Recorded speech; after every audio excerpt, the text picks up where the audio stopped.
एक बार की बात है। एक गांव में एक गरीब परिवार रहा करता था। परिवार में केवल पति पत्नी दो ही लोग थे। पति का नाम रमेश और पत्नी का नाम सरला था।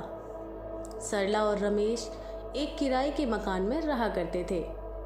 सरला, अरे ओ सरला, अरे कहाँ गई? किराए के नाम से गायब हो जाती हो। सरला मालिक के सामने आती है। अरे क्या इरादा है? इस महीने भी किराया नहीं दिया। पता है कितने महीने हो गए किराया दिए? जा अब जल्दी किराया ले आ। जी, 2-4 दिन का समय और दो मुझे। 2-4 दिन में पैसों का इंतजाम करके आपको दे दूंगी। लेकिन याद रख, ये आखिरी बार टाइम दे रहा हूँ। इसके बाद किराया चाहिए मुझे। जी सेठ जी, दोबारा टाइम नहीं दूंगी। इस बार पैसे पक्का मिल जाएंगे। मकान मालिक इतना कहकर वहां से चला जाता है। शाम को जब रमेश मजदूरी से वापस आता है तो सरला कहती है, तुम्हें पता है मकान मालिक आया था आज और 4 दिन का टाइम बड़ी मुश्किल से देकर गया है। मुझे किसी भी हालत में 4 दिन में पैसे चाहिए उसे देने के लिए। अरे इस महीने का एडवांस मैं पहले ही ले चुका हूँ, तो अब पैसे कहाँ से लूँगा? और जब मकान मालिक आएगा मैं उसे क्या बोलूंगी? सरला को ये सब सोच सोच कर रात भर नींद नहीं आती और 4 दिन बाद मकान मालिक आता है और बोलता है, अरे सरला, ला जल्दी से किराया ले आ। अब मेरे पास टाइम नहीं है, मुझे और भी जगह जाना है। सरला डरते डरते मकान मालिक के सामने आती है। सेठ जी, अभी तो पैसे नहीं मिल पाए।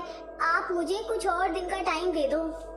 अरे नहीं नहीं, मुझे तो किराया अभी चाहिए। मैं अब बिल्कुल भी इंतजार नहीं करूँगा। लेकिन सेठ जी, अभी पैसे हैं ही नहीं, तो बताओ कैसे दूं? रुक, अभी मैं तुझे बताता हूँ। इतना कहकर मकान मालिक गांव के कुछ लोगों को इकट्ठा कर लेता है और सबके सामने सरला की बेइज्जती कर देता है। सरला अपनी बेइज्जती बर्दाश्त नहीं कर पाती है और सदमे से मर जाती है। शाम को जब रमेश घर लौटता है तो सरला को मरा हुआ देखकर बहुत दुखी होता है और रमेश भी मर जाता है। और तभी सरला, चुड़ैल और रमेश भूत बन जाता है। इस सेठ की बेइज्जती करने की वजह से हम दोनों मर गए। अब देखते जाओ तुम, मैं कैसे बदला लेती हूँ इस सेठ और गांव के सभी अमीरजादों से। हाँ, हम दोनों मिलकर अपनी मौत का बदला लेंगे। इस गांव को शमशान बना देंगे। जब मकान मालिक उन दोनों की लाशों को देखता है तो उनको गांव के शमशान में जलवा देता है। लेकिन चुड़ैल और भूत ये सब देख रहे होते हैं। हमें जिंदा रहते हुए तो जीने नहीं दिया और अब मरने के बाद हम पर दया दिखा रहा है। लेकिन इसे नहीं पता इसका बुरा समय अब शुरू हो चुका है। भूत और चुड़ैल दोनों रात को सेठ के घर जाते हैं और सारा सोना और चांदी और सारा पैसा चुरा लेते हैं। जब सुबह सेठ की आंख खुलती है तो घर से सामान गायब देखकर सेठ परेशान हो जाता है। लेकिन चोर का कुछ पता नहीं चलता और सेठ जाकर गांव वालों को बताता है। अरे भाई, मेरे घर में रात को चोरी हो गई। मैं बर्बाद हो गया, मेरा सारा पैसा चोरी हो गया है। ये सब चुड़ैल और भूत दोनों देख रहे होते हैं और सेठ को परेशान देखकर बहुत खुश होते हैं। अभी तो तेरे घर से चोरी की है, आज देख हम दोनों तुझे जान से मार देंगे। और रात को चुड़ैल और भूत दोनों सेठ के घर पहुंच जाते हैं। अरे ओ सेठ, उठ, देख तेरी मौत तेरे सामने खड़ी है। भूत की आवाज सुनकर सेठ उठ जाता है और भूत और चुड़ैल को अपने सामने खड़ा देखकर सेठ बहुत डर जाता है। भूत, चुड़ैल, मैंने तुम्हारा क्या बिगाड़ा है और तुम यहाँ क्यों आए हो? बड़ी जल्दी भूल गया, मैं सरला और ये मेरे पति रमेश। याद आया? तेरी वजह से हम दोनों की मौत हो गई और अब हम तुझसे बदला लेंगे, तुझे मारकर। इतना कहकर चुड़ैल और भूत दोनों सेठ को जान से मार देते हैं और अगले दिन जब गांव वाले सेठ को मरा हुआ देखते हैं तो गांव वाले डर जाते हैं। सुनो जी, आज किसके घर में चोरी करें? उसके घर में जो उस दिन वहां आया था जब तुम्हारी बेइज्जती कर रहा था सेठ।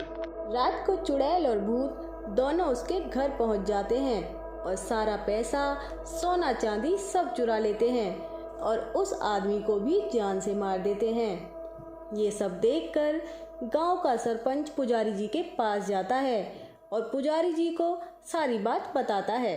सरपंच, इस गांव पर एक भूत और एक चुड़ैल का साया है और वो दोनों इस गांव के हर आदमी को मारना चाहते हैं। पुजारी जी, इसका कोई समाधान बताइए, नहीं तो हमारा गांव बहुत बड़ी मुसीबत में आ जाएगा।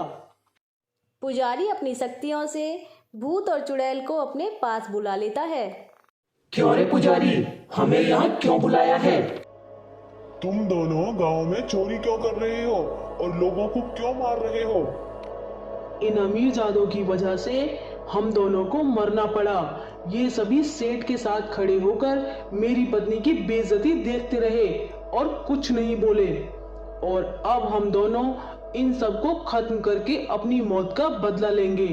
मैं जानता हूँ तुम्हारा दोषी सेठ था जिसको तुमने मार दिया, और अब मैं कहता हूँ कि तुम दोनों जाओ इस गांव को छोड़कर। हा हा हा हा हा, तुझे क्या लगता है तेरे कहने से हम चले जाएंगे? इतना कहकर चुड़ैल और भूत वहां से गायब हो जाते हैं। पुजारी जी, अब क्या होगा? ये दोनों तो यहाँ से चले गए। तुम फिक्र मत करो, हमें उस घर को जलाना होगा जहाँ इनकी मौत हुई थी। ये दोनों वहीं पर रहते हैं। इतना कहकर पुजारी और सरपंच उस घर पर पहुंच जाते हैं और घर को आग लगा देते हैं। घर में आग लगते ही चुड़ैल और भूत भी खत्म हो जाते हैं और उनको मुक्ति मिल जाती है।